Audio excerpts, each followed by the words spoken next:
My girlfriend told me I don't control her after I caught her flirting with another man, so I agreed completely and gave her all the freedom she wanted. What happened next taught her the difference between independence and consequences.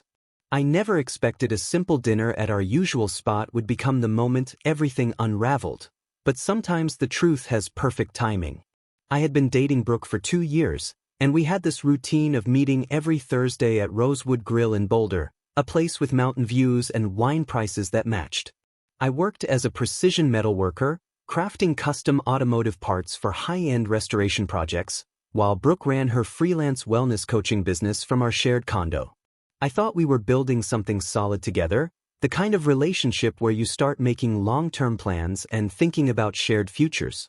I was completely wrong about what she wanted from us. That Thursday started normally enough until I noticed Brooke had been unusually animated with our sommelier, a young guy named Derek who couldn't have been older than 23. I watched her laugh at his wine recommendations with the kind of enthusiasm she usually reserved for her favorite meditation podcasts, leaning forward when he described the flavor profiles and asking follow-up questions that had nothing to do with wine. When Derek walked away, I saw her quickly typing on her phone, and something in my gut told me to pay attention. I waited until he returned with our appetizers to see what would happen next, and sure enough, Brooke immediately started another conversation about his background and how long he had been working in wine service. I realized this wasn't casual friendliness when Derek mentioned his Instagram handle and Brooke immediately pulled out her phone to follow him, right there at our table while I sat watching. I kept my voice calm and asked her what that was about, thinking maybe I had misread the situation and there was some innocent explanation. Instead of a simple answer, Brooke's expression shifted into something I had never seen before, a mix of defiance and irritation that told me I had stumbled into something bigger than casual flirting. She looked at me like I had accused her of committing a crime and said that she was just being friendly, that networking was important for her wellness business, and that I needed to stop being so possessive about every interaction she had with other people. When I pointed out that exchanging social media with our sommelier seemed more personal than professional, especially given the way she had been behaving, Brooke completely exploded. She told me I didn't control her, that we weren't even engaged, and that she was free to talk to whoever she wanted whenever she wanted. The way she said it made it clear that our relationship status was somehow beneath her standards, like being in a committed relationship without a ring was just a temporary arrangement she could abandon at any moment. Then came the philosophy lecture that really opened my eyes to who she actually was underneath the wellness coach persona. Brooke launched into this whole speech about how monogamy was an outdated patriarchal system designed to suppress women's autonomy and prevent them from exploring their full potential as human beings. She talked about authentic living and breaking free from societal expectations while our food got cold and other diners started glancing over at our table. I sat there listening to her explain how commitment was just another form of control, how modern relationships should be about growth and exploration rather than ownership, and how enlightened people understood that love meant giving your partner complete freedom to follow their authentic path. The irony wasn't lost on me that someone who had been sharing my condo, eating groceries I bought, and benefiting from the stability I provided was lecturing me about the oppressive nature of commitment. What really bothered me wasn't her philosophical stance but the calculation behind it, the way she had clearly thought through justifications for keeping her options open while enjoying the benefits of our partnership. I realized that while I had been thinking about our future together, Brooke had been treating our relationship like a safety net, something comfortable to fall back on while she figured out what better opportunities might be available. The final piece clicked into place when she mentioned that she needed to maintain connections for her coaching business, and that included being open to all kinds of relationships and experiences that might help her grow as a person and a professional. I understood then that Derek the sommelier wasn't an isolated incident but part of a larger pattern of behavior where Brooke kept doors open for herself while expecting me to remain fully committed to what we had together. When I got home that night, curiosity got the better of me, and I did something I had never done before in our relationship. I checked her laptop, which she always left open on the kitchen counter, and found what I was looking for faster than I expected. Brooke had active profiles on 3 different dating apps, all updated within the last month, all describing her as someone exploring connections and open to new experiences. Her bio mentioned her wellness coaching business and included photos from trips we had taken together, but positioned herself as single and available for whatever might develop with the right person. I found message threads with at least a dozen different men, conversations that ranged from casual flirting to detailed discussions about meeting up for coffee or drinks, all while she had been coming home to our shared space and acting like we were building something meaningful together. The messages revealed that she had been telling these men that she was currently unattached but exploring what kind of relationship structure would work best for her authentic self, language that sounded exactly like the speech she had given me at dinner about outdated patriarchal systems and personal growth.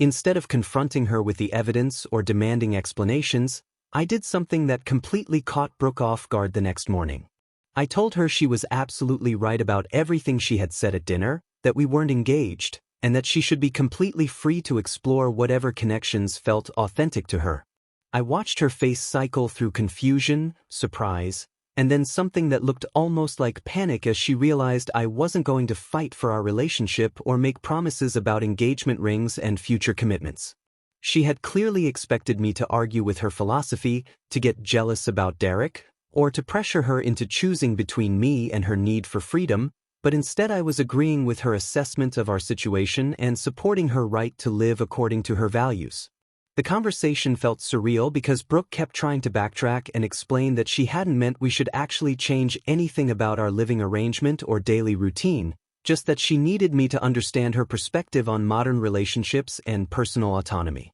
I could see her calculating the implications of my calm acceptance, probably wondering if this meant I was planning to start dating other people too, or if I was calling her bluff about wanting complete freedom to explore connections with men like Derek. I told her I thought it was actually healthy that she was being honest about what she wanted rather than pretending to want something different, and that I respected her commitment to authentic living even when it meant acknowledging that our relationship might not be meeting all of her needs. While we talked, I was already mentally cataloging everything in our condo that belonged to me, from the furniture I had bought to the climbing gear that filled our storage closet, thinking through the logistics of separating our lives in a way that would give her exactly the freedom she claimed to want. My work as a precision metalworker had taught me to think systematically about complex projects, breaking them down into manageable steps and executing them with careful attention to detail, and I realized that ending this relationship would require the same methodical approach I used for custom fabrication jobs.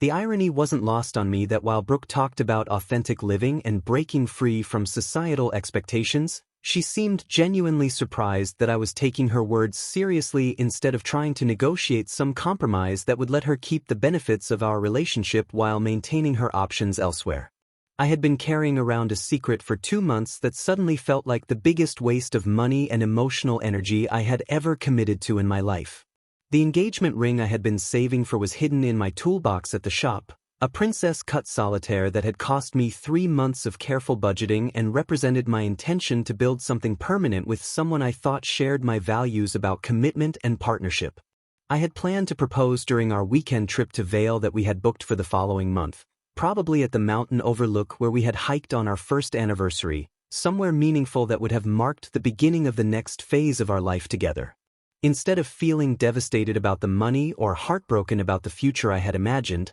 I felt this strange sense of relief that Brooke's behavior had revealed who she really was before I made a permanent commitment to someone who viewed our relationship as optional. I realized that her philosophy about freedom and authenticity was actually a gift, because it had prevented me from proposing to someone who would have said yes for the security while continuing to keep her options open for something better. That night I made a decision that felt more empowering than anything I had done in months. I would redirect the money I had saved for an engagement ring towards setting up my own place and building the independent life that Brooke had inadvertently shown me I needed.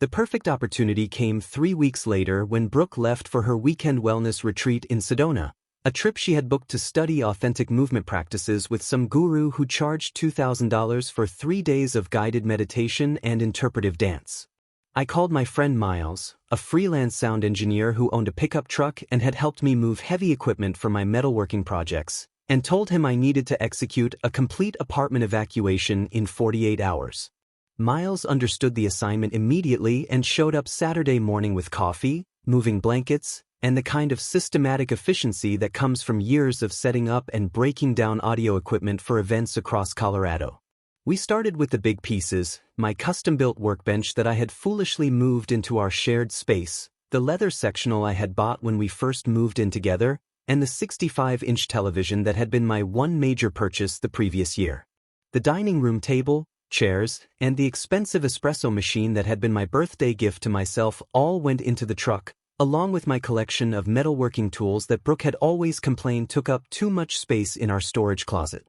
I felt this strange satisfaction watching our shared space transform back into just her space, like I was finally seeing our relationship clearly for the first time in months. The climbing gear alone filled 6 large boxes, all the ropes, harnesses, carabiners, and camping equipment that had enabled our weekend adventures together but had always belonged entirely to me despite Brooke's Instagram posts suggesting we were some kind of outdoorsy power couple. We systematically emptied the kitchen of everything I had contributed, from the cast iron pans I had inherited from my grandfather to the knife set I had bought when I first started cooking seriously, leaving behind only the basic plates and appliances that Brooke had owned before we moved in together. Miles found the whole operation fascinating from a psychological standpoint and kept making observations about how much of the apartment's functionality had apparently depended on my contributions, from the furniture that made the space livable to the equipment that enabled the lifestyle Brooke projected on social media.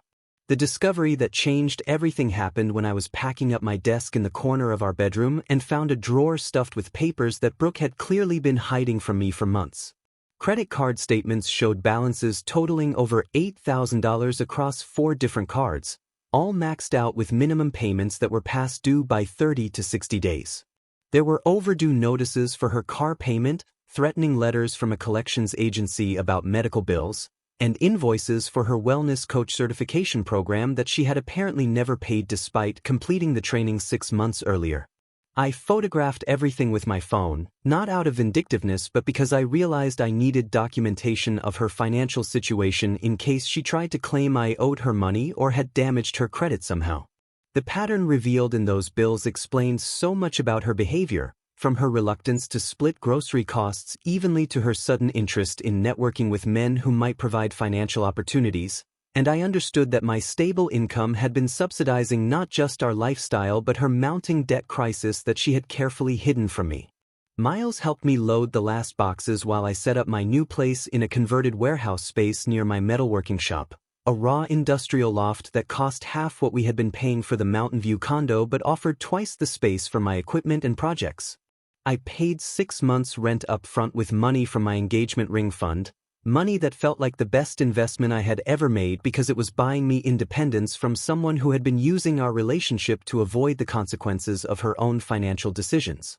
We finished the move Sunday afternoon, and I left behind only one thing in the condo, a handwritten note on letterhead from my custom metalwork business placed on the kitchen counter where Brooke would definitely see it when she returned. The message was simple and professional, exactly the tone I would use with any client or business associate, telling her that she now had the complete freedom she had requested, that I hoped she would find the authentic life she was seeking, and reminding her that the rent for the condo was due on the 20th of each month. I didn't include my new address, didn't offer to help with the transition, and didn't suggest we stay in touch, because I understood that clean breaks were often the kindest option for everyone involved.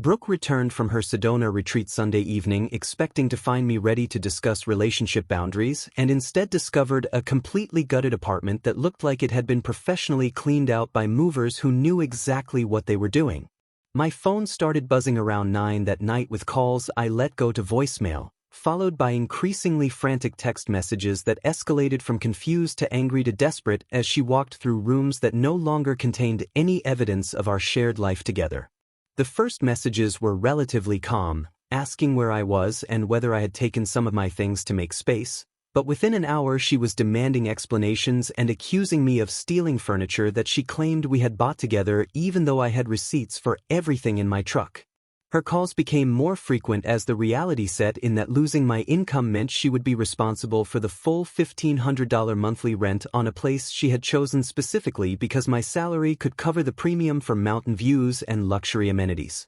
I responded to her messages with the same professional courtesy I would show any casual acquaintance, suggesting she contact the appropriate service providers for utilities, internet, and maintenance issues, and reminding her that I had simply taken her advice about embracing authentic living and personal freedom seriously. The really satisfying part came when she tried to reach out to Derek the sommelier for validation and support, probably expecting him to be thrilled that she was now completely available for the connection they had been building through Instagram messages and wine conversations. Instead of the romantic opportunity she had imagined, Derek turned out to be married with 2 young children, a detail that became painfully clear when his wife answered his phone and threatened legal action if Brooke continued harassing her husband through social media and workplace visits. Apparently, Brooke had shown up at Rosewood Grill twice during the week I was moving out, asking Derek about his schedule and suggesting they meet for coffee to discuss their mutual interest in sustainable wine production,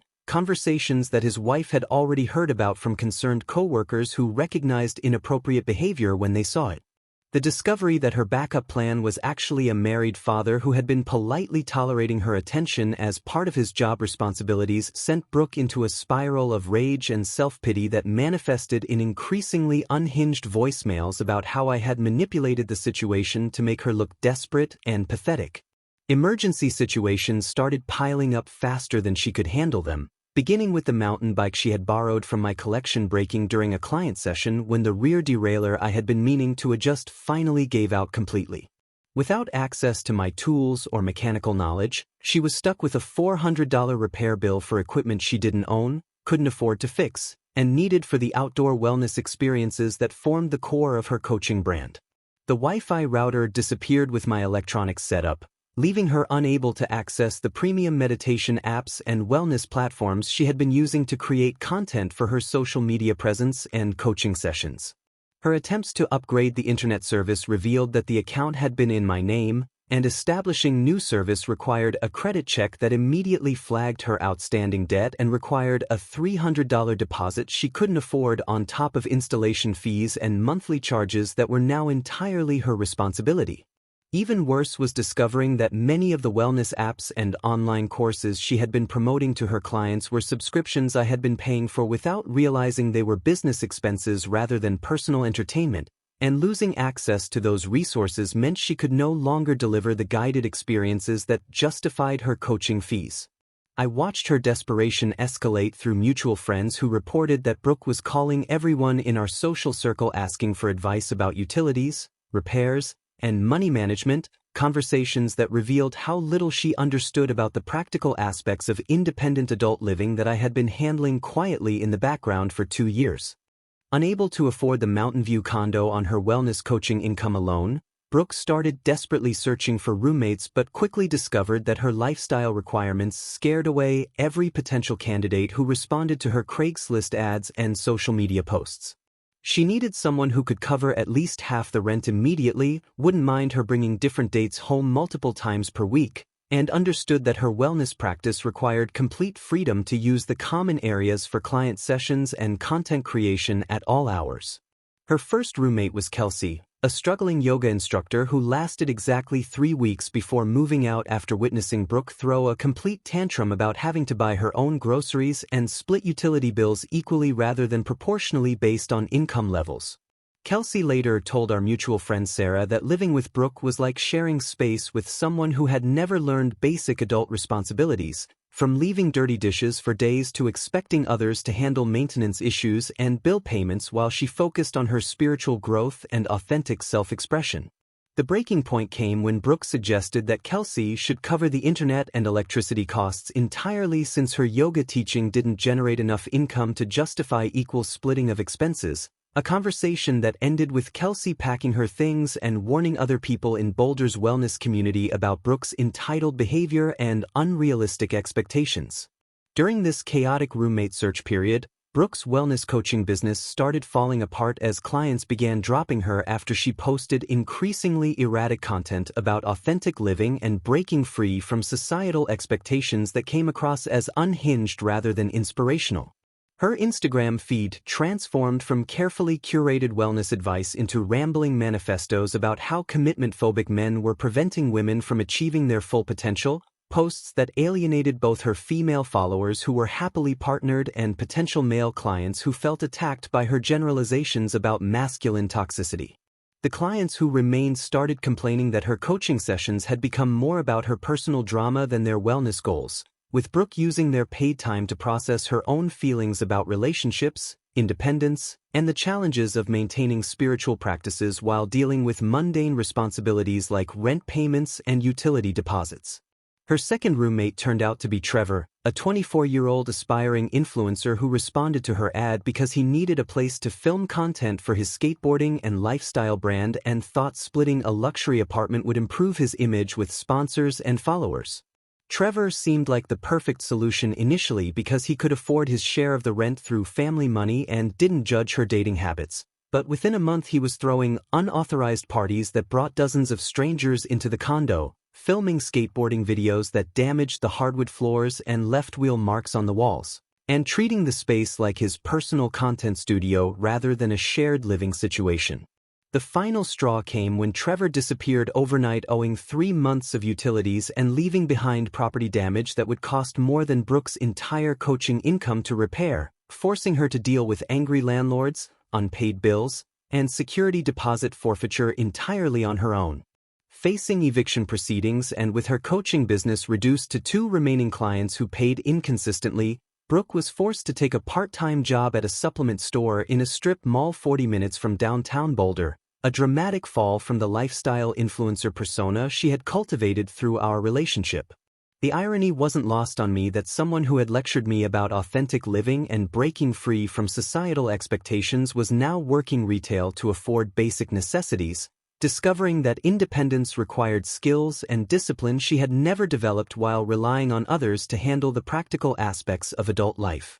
While Brooke was struggling with roommate disasters and failing businesses, my friendship with Quinn developed into something genuinely meaningful when she offered to help me document my metalworking process for a potential gallery exhibition that could showcase local artisans and their craft techniques. Quinn was a documentary filmmaker who had been part of our social circle for about a year, someone I had always respected for her thoughtful questions about my work and her genuine interest in understanding the technical aspects of metal sculpture and custom fabrication. Unlike my relationship with Brooke, where I had always felt like I was explaining or justifying my career choices, working with Quinn felt naturally collaborative because she brought her expertise in visual storytelling while I shared the knowledge I had developed through years of precision metalwork and artistic experimentation. Our first filming session revealed how much I had missed having someone who actually listened to my ideas and contributed meaningful insights rather than just waiting for their turn to talk about themselves or their own projects. Quinn understood immediately that metalworking was both a technical skill and an artistic expression, and she knew how to capture the meditative focus required for welding and shaping without making me feel self-conscious or performative during the creative process. Her questions pushed me to articulate aspects of my craft that I had never put into words before, from the way different metals respond to heat and pressure to the problem-solving mindset required when a piece doesn't develop according to the original vision and needs to be reimagined during fabrication. The unexpected discovery came when Quinn mentioned that she had been quietly documenting Brooke's behavior for months, initially as a protective measure after witnessing several uncomfortable interactions where Brooke had made inappropriate comments about other people's relationships and financial situations at social gatherings. Quinn showed me footage she had captured inadvertently during group events, conversations where Brooke criticized couples for being too traditional or mocked friends for prioritizing stability over excitement, comments that revealed a pattern of judgment and superiority that I had somehow normalized during our relationship. Watching those clips helped me understand that other people in our social circle had noticed Brooke's entitled behavior and manipulative tendencies long before I recognized them myself, and that my decision to leave had actually been validated by people who cared enough about me to document concerning patterns without making me feel attacked or criticized for my choices. Our collaboration on the metalwork documentation evolved naturally into joint purchases of equipment that could serve both my fabrication needs and her filming requirements. Weekend trips to metal arts festivals where we could network with other artists and learn new techniques, and eventually the decision to buy a converted firehouse together that offered space for both a metalworking studio and a film editing facility. The building required significant renovation work, but Quinn's methodical approach to project planning complemented my technical skills perfectly, And we discovered that working together on practical problems felt energizing rather than draining because we were both invested in creating something meaningful rather than just maintaining appearances or meeting someone else's expectations.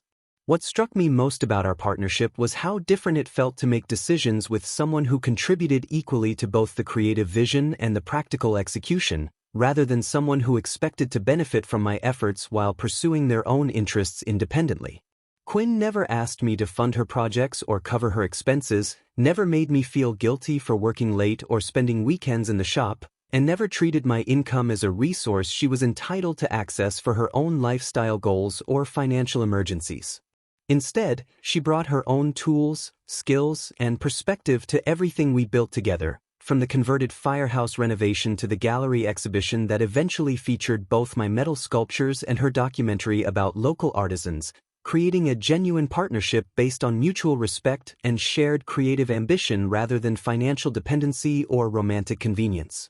2 years after leaving the Mountain View condo, the contrast between our chosen paths became starkly apparent at Miles' photography exhibition opening, an event that showcased local artists and celebrated the creative community we had all been building together in Boulder's Arts District. Quinn and I arrived as successful creative partners, with 3 of my metal sculptures featured prominently in the show and her documentary about regional artisans scheduled to premiere at the Colorado Independent Film Festival the following month. I felt genuinely proud walking through the gallery with someone who had contributed equally to our shared success, knowing that every piece of my work on display had been enhanced by Quinn's insights and documentation, while her film had been strengthened by the technical knowledge and artistic perspective I had shared during our collaboration. The evening was going perfectly until I spotted Brooke near the back of the gallery, looking physically diminished and financially strained in a way that made me feel sympathetic rather than vindicated about her situation.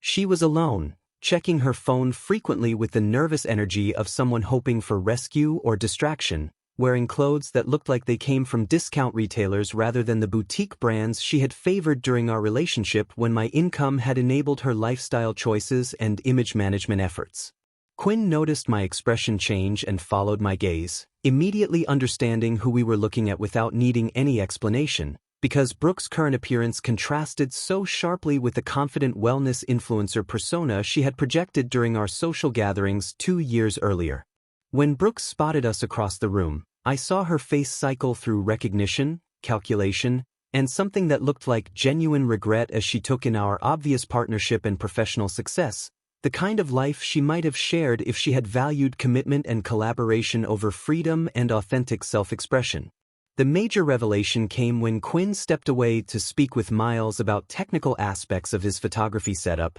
and Brooke approached me with the kind of vulnerability I had never seen from her during our entire relationship together. She admitted that she was pregnant by Trevor, the disappeared roommate who had damaged her apartment and left her with unpaid bills, and that she was now living with her parents in suburban Denver while working at a chain gym teaching basic fitness classes for minimum wage plus occasional commissions from personal training sessions. Her confession continued with details about how Trevor had vanished completely when she told him about the pregnancy, leaving behind only property damage and a forwarded address that turned out to be fake, forcing her to handle both the financial crisis and unexpected parenthood entirely alone without any support system or backup plan. She told me that losing the wellness coaching business had been devastating not just financially but emotionally, because she had genuinely believed her philosophy about authentic living would attract clients who valued personal growth over traditional relationship structures, but instead had discovered that most people wanted practical guidance rather than abstract theories about freedom and self-actualization.